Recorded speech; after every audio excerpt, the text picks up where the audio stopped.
My name is Dante and this is Story Hub. So I'm the owner of a wonderful rescued macaw. She is a wonderful bird but has a lot of issues due to an abusive former home. I've had her for 3 years and since then haven't taken any vacations or trips away as it would be too disruptive for her. She distrusts everyone and is very reliant on her routine. I love her deeply and I'm happy to make sacrifices for her. They are permanent toddlers and very intelligent birds. I met my husband by the time his kids were older. My stepdaughter was 16 at the time. We married when she moved away for college. Nevertheless, I thought we'd managed to have a decent relationship. Until now. My stepdaughter is getting married in March, and naturally there's a lot of preparation involved. They're wanting a huge traditional wedding and she is stressed out of her mind. They live out of state, and she invited me recently to come visit her for a week to help make wedding plans and spend time with their 2-year-old. I declined and she insisted on knowing why, acting very hurt, and I explained the parrot. Well, it all went downhill from there. She caused a massive fuss with her dad, saying she never got a mother figure and I never accepted her as my full-blood daughter, and this is the ultimate snub for a silly animal. That I'm cold and emotionless. I feel really hurt and I can tell he agrees with her even though he's refusing to take sides. But I don't see why I should be expected to take holiday time off work to babysit and bond all of a sudden, and I don't see how I'm a monster for this. Am I the idiot here? Edit. Context of our relationship. We don't usually talk at all and she hasn't visited home in 4 years. Edit 2. Beginning to think it was maybe a mistake posting this. Mostly because this is a real and nuanced situation and Reddit is no place for nuance, and maybe personal relationships shouldn't be judged in the context in the first place. But also because I should be more understanding and a bigger person regardless of who is or isn't an idiot.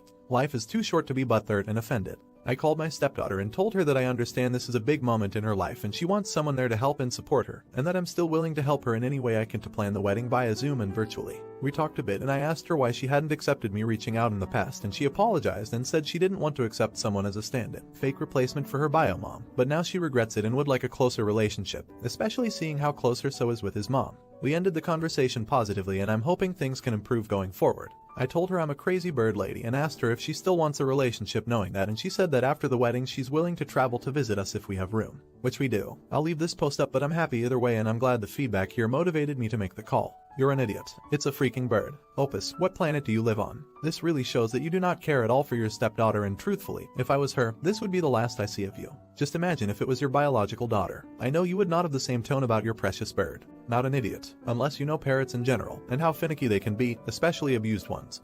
This isn't an animal you can simply drop off at a pet sitter. Opus could lose the previously abused bird's trust if the bird thinks Opus had abandoned them. Same time, you are already associating bonding as being a free babysitter. Also, a last-minute one at that. Maybe it's true, maybe it's not. Just sounded a little callous, but then again you are not obligated to be her babysitter. Not an idiot. I don't blame you. I'd normally say you are an idiot for putting a bird before family, but you've made it clear she's been pretty distant with you. The thing about relationships, all relationships, is they require effort and attention. Just because you're related, by blood or law, doesn't mean someone is entitled to your presence, especially if the relationship isn't exactly a good one. You aren't an idiot. I assume if your relationship were better, you'd make more of an effort. You're still going, so it isn't like you're skipping the wedding. NT. Macaws and parrots are not just birds like budgies where you can ask a pet sitter to feed and water them all week. Macaws are like gifted children who scream and can rip your fingers off. They are an 80-year commitment and often only bond to a single person. Birds in general are extremely sensitive to any environmental changes, so someone who doesn't know what they are doing can hurt or even kill the macaw. Shame on everyone for saying choosing an animal over family like it's a bad thing.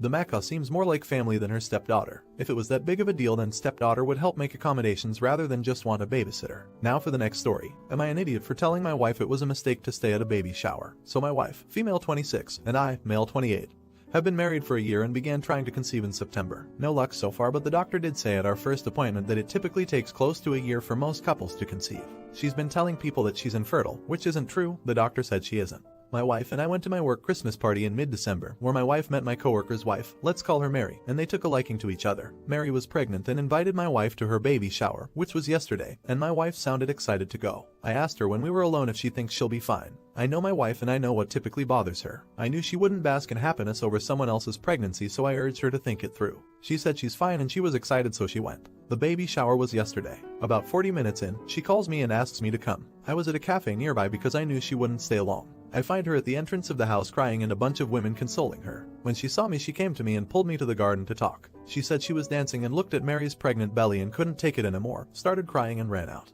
All of Mary's friends followed her out to console her. I consoled her myself and said, okay, let's go, babe. Where do you want to go? We can go for a drive so you can feel better. She looked at me weird and asked why she would leave. I asked why she would stay. She said she feels better now and can go have a good time. I sighed and said, babe, you know that's not going to happen. And I doubt the attention will be on Mary after this, and that's not great. It's her baby shower and she deserves to be celebrated. I can't see how people are going to shift their focus from consoling you to celebrating her if you're still there. She rolled her eyes at me and said she was going back in and that I could leave. 3 hours later, the party was nearing its end, so I went back to pick her up. My coworker and I stepped into the house, and lo and behold, everyone was sitting in a circle with my wife being the center of attention. Coworker looked for his wife and she wasn't there at all.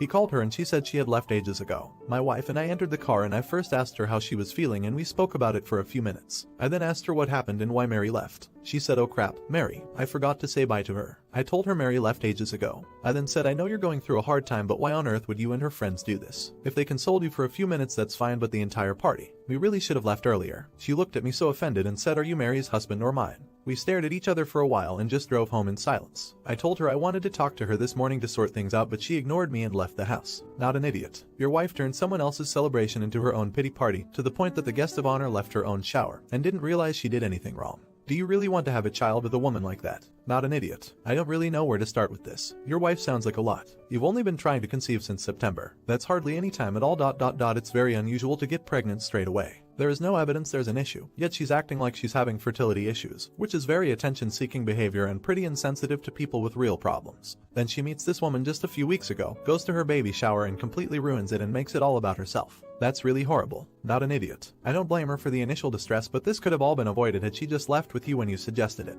I can't bring myself to understand why she stayed. And the fact that she didn't even realize Mary left. What a mess. I hope Mary has other friends and family she can host for celebrations going forward, because your wife and the friends who were in attendance are not really Mary's friends in my opinion. Now for the next story. Am I an idiot for telling my dad I owe him nothing and throwing his words back at him during an argument? I lost my mom to a long-term health issue when I was 10. The cost of treatment drained my parents' finances, and it was just dad and me after mom died. No extended family. Dad started dating when I was 12 and he met Jane. After a few months he told me her son had a form of brain cancer and was very sick, and that they were getting married and he would be helping to take care of her son. We went from 2 in a tiny 2-bedroom house to 4 in a tiny 2-bedroom house, and me sharing with a terminally ill toddler I didn't know. We had to make so many changes. No more takeout, which was a once-a-month treat before that. I had to stop my only extracurricular activity. No friends over because noise bothered him. No space that was just mine. No extra money for celebrating birthdays and Christmas. When I was 15, Dad and I got into a huge argument because I was never home and was always saying no to helping Jane take care of her son. When I told him how much I hated the situation, he looked me in the eye and told me to grow up.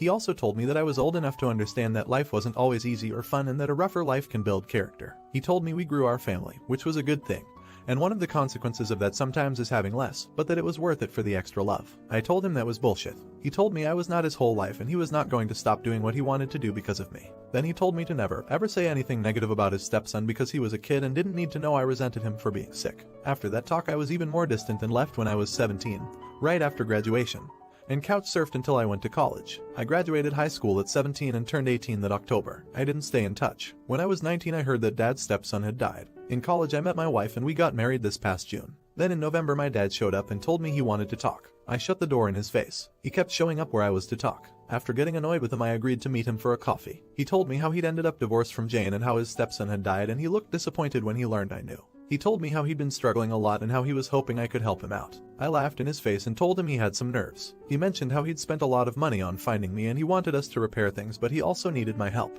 I told him no way. He became angry and told me he was my dad and was always there for me and I owed him. I told him I owe him nothing, and I threw most of his words back in his face, including that he needed to grow up and that he was not my whole life and would not stop me doing what I want.